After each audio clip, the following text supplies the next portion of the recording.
Et très chers collègues,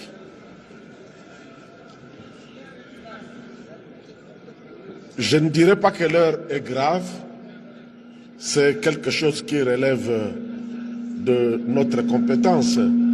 C'est ordinaire, ce n'est pas extraordinaire. Seulement, le peuple congolais qui nous a choisis ne nous a pas envoyés ici pour la complaisance ni pour les sentiments. Nous devons être sérieux. Ça fait trop pour notre pays. Nous devons avoir honte. Nous devons nous couvrir de honte. Tantôt nous disons que la justice est malade et lorsqu'elle veut faire son travail, nous sommes là à lui mettre les bâtons dans le haut. Personne n'a dit qu'il est coupable. Personne. Il jouit, il bénéficie de la présomption d'innocence. Ça, c'est garanti constitutionnellement.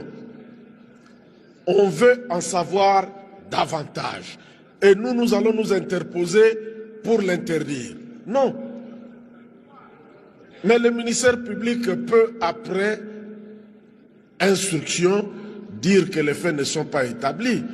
J'ai entendu dans le rapport le ministre dire que ce sont des faits administratifs, que Madame la Première ministre est l'autorité qui peut mettre fin à cette situation.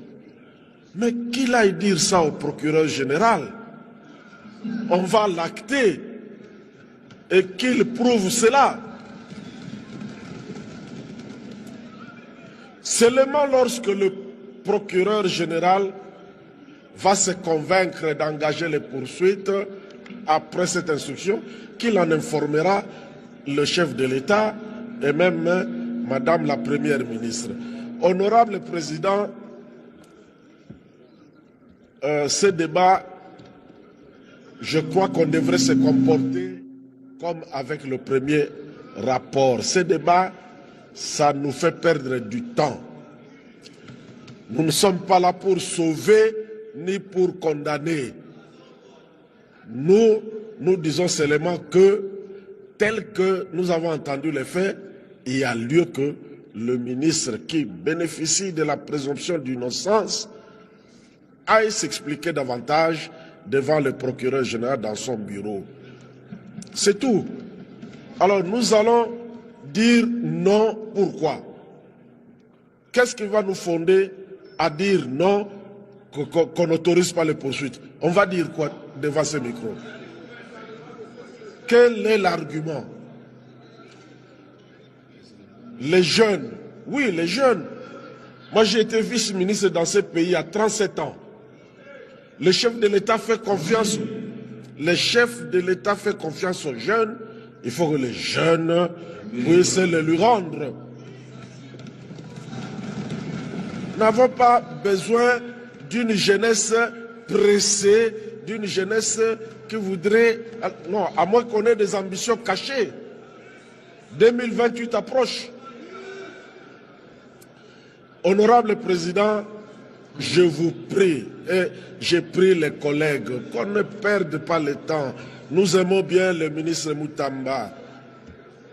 Nous l'aimons bien, mais nous ne savons pas nous empêcher la justice de faire son travail.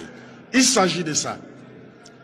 Il nous reviendra parce qu'il bénéficie de la présomption d'innocence, comme il estime que ce sont des faits administratifs, qu'il aille en convaincre davantage le procureur général qui le lâchera.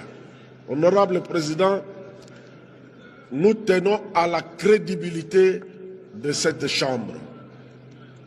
Nous tenons à la crédibilité de cette Chambre. Il ne faut pas que nous soyons tous ici souillés à cause de ceux qui n'ont pas compris le sens de cette démarche. Merci, Président.